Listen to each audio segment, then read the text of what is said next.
Devenir riche, c'est le rêve le plus répandu de notre époque. Un rêve simple, clair et mesurable. Il est mathématique. Plus d'argent, plus de liberté et donc plus de pouvoir sur sa vie. Dans l'imaginaire collectif, la richesse est devenue une sorte de promesse ultime, la sortie du jeu et la preuve qu'on a réussi. C'est la confirmation qu'on a bien joué ses cartes dans ce monde. Mais si on observe attentivement, ce rêve ressemble étrangement à une religion. Pas à une religion avec des temples et des prières, mais une religion moderne, une croyance collective, un récit partagé par des millions de personnes qui y adhèrent sans jamais l'avoir vraiment examiné ou remis en question. Comme toute religion, elle possède ses dogmes, ses figures de prophètes, ses miracles et ses témoignages. Et surtout, ses fidèles. Ces fidèles sont partout, dans les bureaux, dans les trains du matin, dans les embouteillages et dans les files d'attente du lundi. Chaque jour, des milliards de personnes échangent la même chose contre la même chose. Leur temps contre de l'argent. Rien d'inhabituel jusque-là. Le travail existe depuis toujours. Et les sociétés humaines ont reposé sur l'effort collectif. Mais ce qui est nouveau, c'est la promesse qui accompagne cet échange. La promesse que cet échange peut conduire un jour à la richesse. La promesse que par la discipline et la persévérance, chacun peut atteindre l'abondance. La promesse que le système récompense ceux qui travaillent le plus. Cette promesse est profondément ancrée en chacun d'entre nous. Elle structure l'imaginaire économique moderne. Elle nourrit l'espoir et justifie l'effort. Elle donne en fait un sens au sacrifice. Mais regardons les choses autrement. Un salarié vend son temps, une heure de travail contre une somme d'argent. C'est un échange simple, clair et limité, parce que le temps est limité. Chaque être humain possède la même ressource, 24 heures par jour.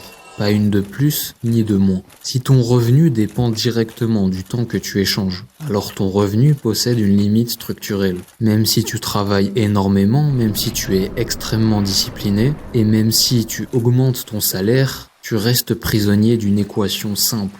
Argent égale temps. Et le temps, contrairement à l'argent, ne peut pas être multiplié. Et c'est là que le rêve commence à vaciller. Parce que la richesse, la vraie richesse, fonctionne différemment. Elle n'est pas linéaire et proportionnelle au temps. Elle est exponentielle. Les grandes fortunes ne vendent pas leur temps.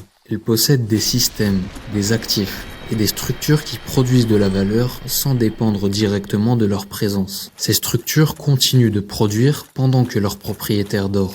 Pendant qu'il voyage, pendant qu'il pense, pendant qu'il vit. C'est une logique totalement différente de la logique de l'échange. Et pourtant, dans le système salarial classique, on enseigne implicitement une autre histoire. On enseigne que travailler dur mène à la richesse, que l'effort linéaire produit l'abondance et que la discipline suffit. Mais ce récit contient donc une omission. Le système économique moderne a besoin de travailleurs.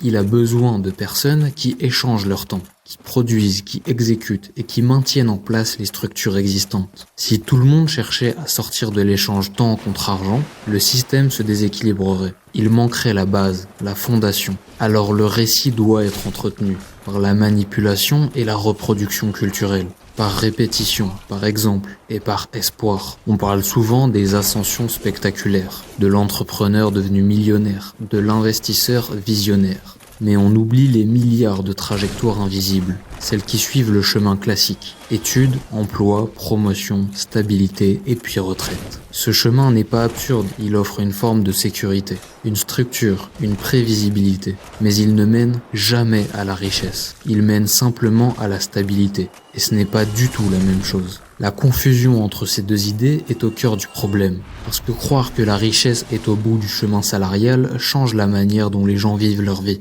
Ils travaillent plus, sacrifient plus et repoussent leur bonheur. Encore quelques années, encore un peu d'effort, encore ce diplôme ou cette promotion. Et après je vivrai. Mais pendant ce temps, les années passent. Le temps est une ressource particulière. Contrairement à l'argent, il ne peut pas être récupéré, ni gagné, ni multiplié. Une heure dépensée disparaît pour toujours. Quand on vend son temps, on vend une portion de sa vie. Une portion réelle et irréversible. Alors croire que cet échange mène à une richesse future peut devenir une illusion coûteuse. Une illusion qui maintient des millions de personnes dans une poursuite permanente. Une poursuite qui ressemble à une promesse, mais qui fonctionne comme une attente. Dans les religions traditionnelles, la récompense était parfois placée après la mort. Et dans la religion économique moderne, la récompense est placée plus tard, toujours plus tard. Je serai heureux quand j'aurai plus d'argent, quand j'aurai réussi, quand j'aurai atteint un certain niveau dans ma carrière. La vie devient une préparation, un prélude,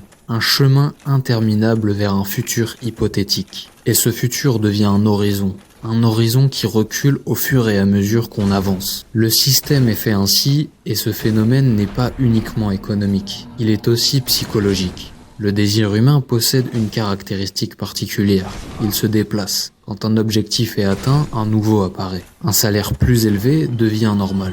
Un confort devient standard. Une réussite devient seulement une étape.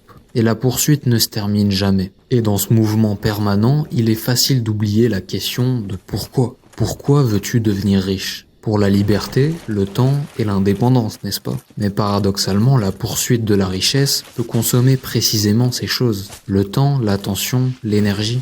Quand ces années les plus précieuses sont entièrement investies dans une promesse, dans une croyance, la vie ne devient plus une expérience, elle devient un projet. Ce phénomène ne signifie pas que l'argent est inutile, c'est une ressource réelle qui permet la sécurité, la mobilité et la possibilité de choisir. Mais lorsque l'argent devient un objectif absolu, il transforme ta vie en instrument. Chaque décision devient économique, chaque moment devient productif ou improductif. Chaque relation devient rentable ou inutile. La logique marchande s'étend à notre existence même. Une religion organise la vie autour d'une croyance centrale. Elle donne un sens, une direction et une justification. La religion moderne de la richesse fonctionne d'une manière similaire. Elle promet un salut matériel, une libération future, une récompense proportionnelle à l'effort. Et comme toute religion, elle demande des sacrifices. Le temps, l'énergie, la santé parfois, les relations souvent. La question n'est pas de condamner ses choix, certains individus veulent réellement consacrer leur vie à construire des fortunes, et certains y parviennent. La question est plus subtile. La question est de savoir si la croyance est examinée ou simplement héritée. Beaucoup de personnes poursuivent la richesse parce que c'est l'objectif par défaut, le standard social, le modèle dominant. Mais une vie ne peut pas être vécue par défaut. Elle doit être choisie et réfléchie. Souvent, les personnes les plus obsédées par la richesse ne sont pas les plus libres. Et les personnes les plus libres ne sont souvent pas les plus riches. La liberté dépend de plusieurs choses. Du temps disponible, du contrôle de ses décisions, de la capacité à dire non aux gens. Un individu peut gagner beaucoup d'argent et rester prisonnier de ses obligations. Un autre peut gagner beaucoup moins et disposer d'une autonomie réelle. La richesse financière n'est pas la seule forme de richesse. Les autres formes de richesse ne se mesurent pas facilement. Elles n'apparaissent pas sur un compte bancaire. Elles ne sont pas chiffrées, mais elles déterminent souvent la qualité réelle d'une vie. La société moderne valorise l'argent, parce que l'argent est le support du système. Si plus personne ne veut d'argent, alors plus personne ne travaille. Et si plus personne ne travaille, le système s'écroule. La question n'est donc pas seulement comment devenir riche pour quitter le salariat et vivre. La question est quelle forme de richesse vaut réellement la peine d'être poursuivie. Car une vie entière peut être consacrée à accumuler quelque chose pour découvrir trop tard que ce n'était pas ce qu'on cherchait vraiment.